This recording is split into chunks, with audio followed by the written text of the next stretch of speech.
আমার বাজারে মিলাস বানাইয়া বাসায় নিয়ে গেল।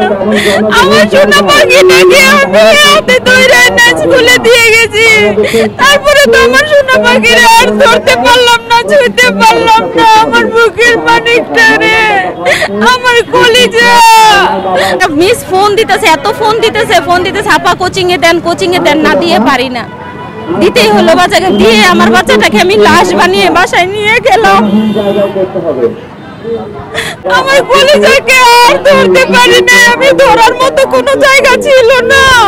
এত পুরো পড়ছে আমার বুকের মানিকে, আমার বুকের মানিকে 98% পুড়ে গেছে। আমার বুকের মানিকে এত পুরো পড়ছে, আমার বুকের মানিকে চামড়া গুলা ঝুলতাছে, পুরা চামড়া গুলা ঝুলতাছে। হাত উঠাইয়া এইভাবে দেখে, আমি কই বাবা দেখো না, তোমার কিচ্ছু হবে না। ওর বাবারে বলে আব্বু আব্বু গো আব্বু, আমি তোমাকে অনেক ভালোবাসি।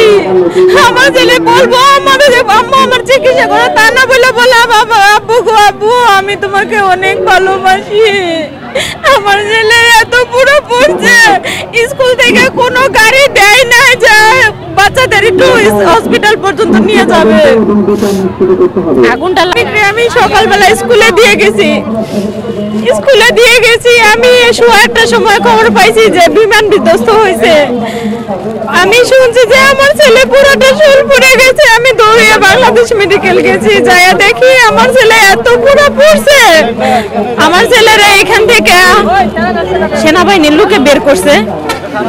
সেনাবাহিনীর লোকে বের করার পরে আমার ভাসুরের ছেলে তাকে নিয়ে গেছে বাংলাদেশ মেডিকেল, নিয়ে গেছে অটো দিয়ে। অটোতে পায়ের নিচে শুয়াইয়া আমার ছেলে আরিয়ান, মাহিদ হাসান আরিয়ান, ওকে পায়ের নিচে শুয়াইয়া বাংলাদেশ মেডিকেল পর্যন্ত নিয়ে গেছে। স্কুলে এতগুলা গাড়ি থেকে একটা গাড়িও তারা স্টুডেন্টের জন্য ব্যবহার করে নাই। এই যে বাচ্চারা পড়লো, একটা বাচ্চারা তারা স্কুলের গাড়ি দিয়ে নেয় নাই, যে যেমনে পারছে ভ্যান গাড়ি দিয়ে, অটো দিয়ে, যেভাবে পারছে নিয়ে গেছে বাংলাদেশ মেডিকেল নেওয়ার পরে দেখি আমার ছেলে এত পুরো পড়ছে। আমার ছেলে আমার বুকের মানিক এত পুরো পড়ছে যে আমার বুকের মানিকে কোনো জায়গা নাই ধরার মতো।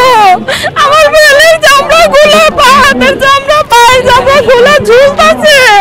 আমার বুকের মানিক এত কষ্ট করে বাংলাদেশ মেডিকেল পর্যন্ত গেছে। ওইখানে যায় দেখি শুধু পানি ঢালতেছে, আর কোনো ট্রিটমেন্ট ছিল না। পরে বলতেছে এই রোগীর অবস্থা খারাপ, এটা বের করো। পরে আমরা অ্যাম্বুলেন্সে করে অ্যাপোলোতে নিয়ে গেছি। অ্যাপোলোতে নেওয়া আমার ছেলের 98% পুড়ে গেছে। আমার ছেলে 98% পুড়ে গেছে। আমার ছেলে জিহ্বাটা সহকারে পুড়ে সাদা হয়ে গেছে। অ্যাপোলোতে নিয়ে গেলাম, অ্যাপোলোতে রাখে নাই, ওখানে রাখলো না, বললো যে এখানে এত বার্ন আমরা রাখি না। পরে ওইখানে রাখলো না, পরে আমরা বললো যে এখান থেকে নিয়ে যান, আপনারা বার্ন ইউনিটে নিয়ে যান। পরে বার্ন ইউনিটে নিলাম। বনানী যাওয়ার পরে ওই যে আমাদের সাথে তানবীর, ওই ছেলেটা মারা গেছে, ও মারা গেছে বনানী যাওয়ার পরে। তারপরে ওরে আমরা নিয়ে গেছি হসপিটাল পর্যন্ত, আমার ছেলেকেও নিয়ে গেছি। ওরা ওইখানে নিয়ে ইমার্জেন্সিতে নিয়ে আমার ছেলের পুরাটা শরীর ব্যান্ডেজ করে দিছে।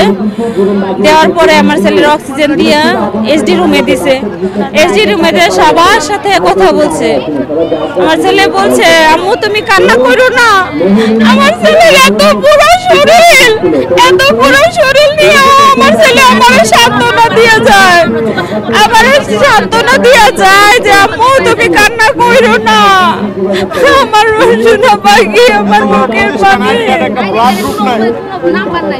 আমার বুকের মানিক রাত 2:30 বাজে মারা গেছে।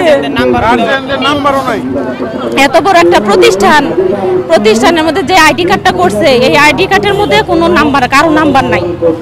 আমরা টিচারদের সাথে যোগাযোগ করার অনেক করছি যে ছেলে গার্ডিয়ানটা বের করেন, গার্ডিয়ানকে। আমরা ওই ছেলেটার গার্ডিয়ান পাই নাই তখন।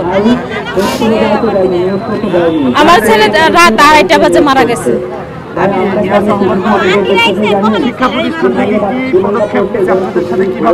শিক্ষা প্রতিষ্ঠান থেকে আমাদের কাছে কোনো পদক্ষেপ নেই। তারা আমাদের ডাকছে তাদের স্কুল বাঁচানোর জন্য আমরা শিক্ষা মন্ত্রণালয়ে যেতে চাই।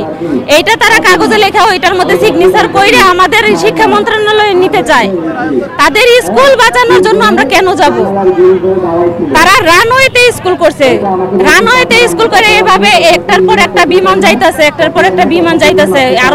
আরো বাচ্চারা যারা আছে তাদেরও তো রিস্ক, তারাও তো রিস্কে। আজকে আমার বাচ্চা মরছে, কালকে আরেকজনের বাচ্চা মরবো না এমন তো কোনো কথা নাই। একটার পর একটা বিমান যাইতেছে স্কুলের উপর দিয়ে। এখানে রানওয়ে আছে, এখানে স্কুল থাকতে পারবে না। বন্ধ করতে হবে, কোচিং ব্যবসা বন্ধ। কোচিং এর জন্য এই বাচ্চাগুলো মারা গেছে, কোচিং এর জন্য এই বাচ্চাগুলো মারা গেছে। কোচিং এর জন্য ওয়েট করতেছিল যে কোচিং হবে 1:30 থেকে 3:30 পর্যন্ত কোচিং হইতো, এই জন্য তারা ওয়েট করতেছে।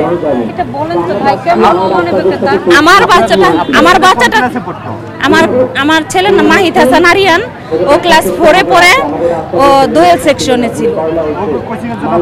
হ্যাঁ, কোচিং এর জন্য আমার ছেলেকে জোর করে কোচিং এ নিছে মিস আমার ছেলেকে জোর করে কোচিং এ নিছে। আমি দিতে চাই নাই, তবুও নিছে মিস জোর করে। আবার কোচিং এ দেন। ছেলে বাসায় যায় বলে, আম্মু কোচিং এ না দিলে মিস আদর করে না, কোচিং এ দাও আমাকে, মিস আদর করবে, এটা বলে।